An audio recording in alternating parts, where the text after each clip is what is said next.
Yeah, and I became a streamer, oddly enough.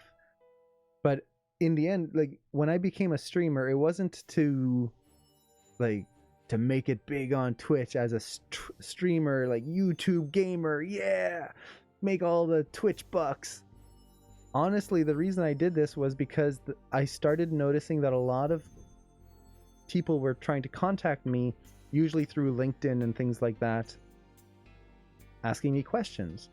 A lot of them couldn't afford animation school. So, yes, I do need to drink something. I can already feel it tightening. So I saw a lot of people were looking for someone to just ask questions of, to. Just they needed help. They needed advice. And that's the whole one of the big reasons I started the Twitch channel was to give a place for people who can't afford animation school, who can't afford even like getting a mentorship where it's like not a full course but just a smaller tutorial, kind of progress tutorial or something like that, somewhere where they can ask questions, get feedback, just get something out of it. Because a lot of times you are, and this is something I've experienced, Cameron's experienced, I've seen so many students experience, where you hit a roadblock and you think you are the worst animator on the planet. You think that, my God, why can't I get this right? Everyone else is succeeding and I am stuck on this thing. I've been fighting Maya for 5 hours and I've gotten nowhere.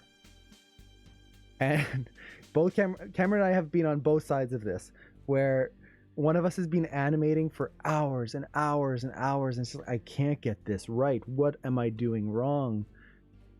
And then the other one would turn around and go, oh, well, did you hit the H key and unhide this thing? Oh, now it works. And yeah, we've done the 2 or 3 days as well. And sometimes it's just like, oh, well, if you just change the manipulator, that'll make it easier. Or, oh, well, if you just create a constraint here, that'll fix it. Done. And then 5 hours of work suddenly turns into 5 minutes. And it's like, if someone had just told me this at the beginning, that would have been helpful. And if people don't have that network, if people don't have that person they can ask, that can really kill your motivation for animation or for anything really, because how are you supposed to find the solution? And a lot of times, what do you even Google?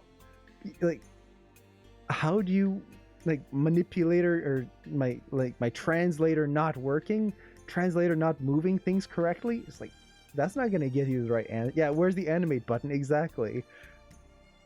You need another animator or someone who's done this before, who's most likely experienced it and has struggled through the same thing, to ask that question. That community.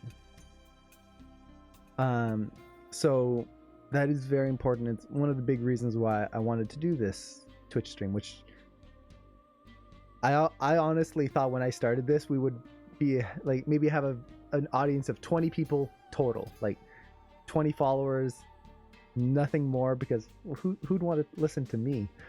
And now we're at 2,500 and it's just like, what happened? How are there so many people?